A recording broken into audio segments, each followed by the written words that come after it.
Thank you, Sharon. Now moving on, former Prime Minister Raila Odinga claimed that he cancelled the parallel Jamhuri Day celebrations owing to conflicting schedules on his calendar. However, insiders close to the Azimio la Umoja party leader and President William Ruto on Thursday, December 8th, alleged that the two leaders reached an agreement to solve the standoff contrary to earlier reports.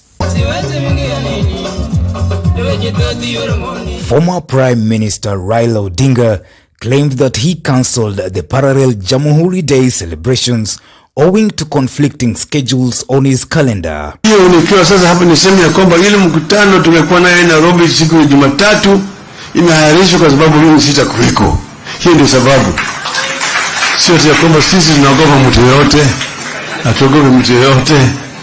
Nataka Wakenya waelewe, mwingine asema Raila amekabwa na nani? Siwezi kukabwa. Hakuna mimi naogopa. Tulishinda uchaguzi. Uwezi wako pale. However, insiders close to the Azimio la Umoja party leader and President William Ruto on Thursday, December 8th, alleged that the two leaders reached an agreement to solve the standoff contrary to earlier reports. Tutembee pamoja na Raila Amolo Odinga. Muko pamoja na Raila Amolo Odinga. Multiple reports claimed that Raila may have entered a deal with President Ruto that led to the rally's cancellation. Kama kufikia mwisho wa mwezi hii, bei ya unga haitakuwa imeshuka, sisi wote tutakuwa tunaenda kula kwa nyumba ya Ruto. The sources indicated that the move by the Kenya Kwanza administration to approve plans for the creation of a powerful office of the opposition necessitated Azimio la Umoja's last-minute change of heart. Has been occasioned by upcoming engagements that will keep the party's top leaders away in the run-up to Jamhuri Day and a few days after.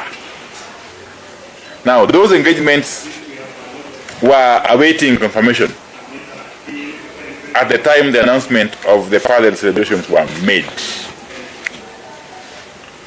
But since the confirmation has now been made,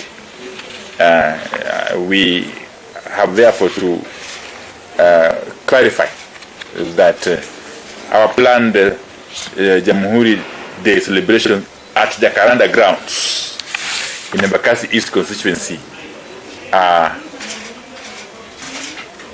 have been cancelled. According to insiders, the office of the opposition set to be granted to Raila and other Azimio principals would yield great power and benefits, an annual address to the parliament and leeway to nominate persons to constitutional statutory commissions are among the benefits of that seat.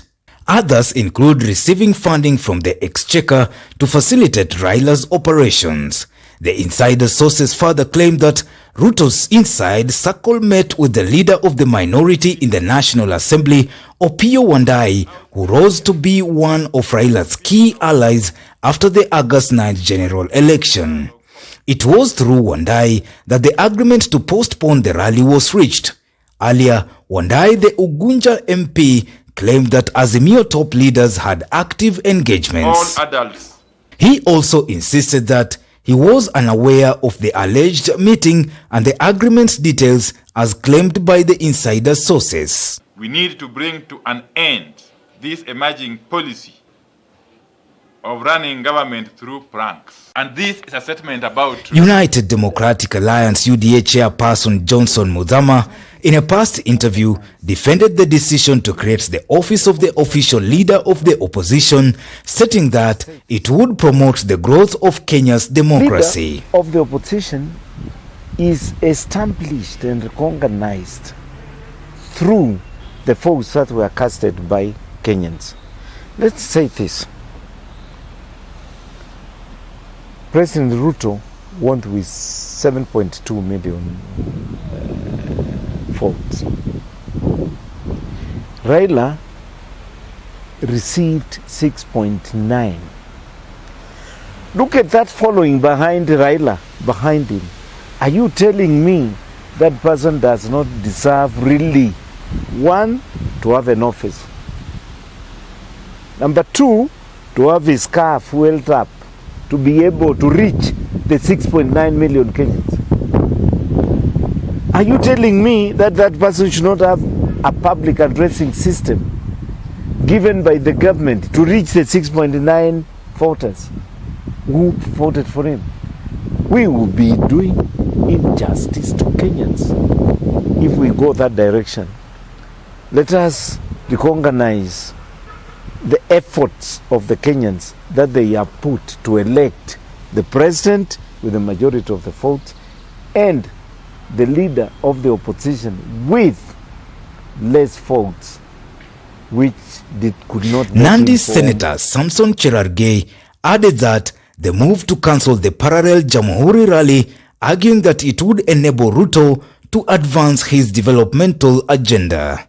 However, some of Raila's allies are skeptical of the proposal, arguing that it was aimed at keeping Raila at bay. This is a decoy to introduce another amendments to the constitution, including abolishment of two-term presidential term limit.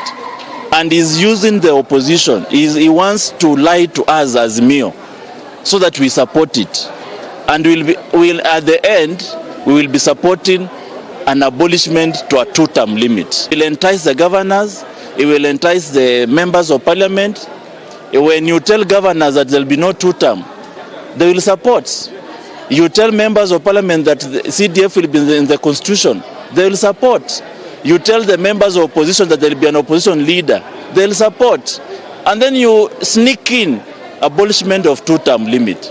We are aware of the machinations. We will not allow the creation of office of the opposition leader. He can create it and put in status. We don't want it. We as the party that is in the ruling government, we are ready to support it. If they shoot it down, that is up to them. That means they want to make noise on the street, and we are not for that. We are for the growth of the country. The President did mention it because it's part of what he intends to do in the course of time. There is therefore no prioritization. I can't tell you that we will rank it first. If anything, the President doesn't prioritize work for Parliament. The House Business Committee in Parliament prioritizes business to come before Parliament. It needs a bipartisan approach. Let us not waste time trying to go to a referendum and all that. And here in Parliament, we've not tried to create a bipartisan approach for this issue. I remember President Mwai Kibaki at one point was the leader of official opposition. President Uhuru Kenyatta was a very ineffective leader of official opposition. And then look at what happened then and what happened with the handshake. And if you're talking about muzzling and being cheeky, the cheekiness and muzzling of the opposition came with the handshake. To have an accountable system in a democracy, then you need a strong opposition. An opposition that is formal, an opposition that is well-resourced, an opposition that has avenues to reach government and also engage in the national dialogue. Former Prime Minister Raila Odinga has not yet issued a statement regarding the alleged deal. Other Azimio principals are yet to respond to the reports too. For Maisha Prime, Maisha Television, I'm Bishabi Jr.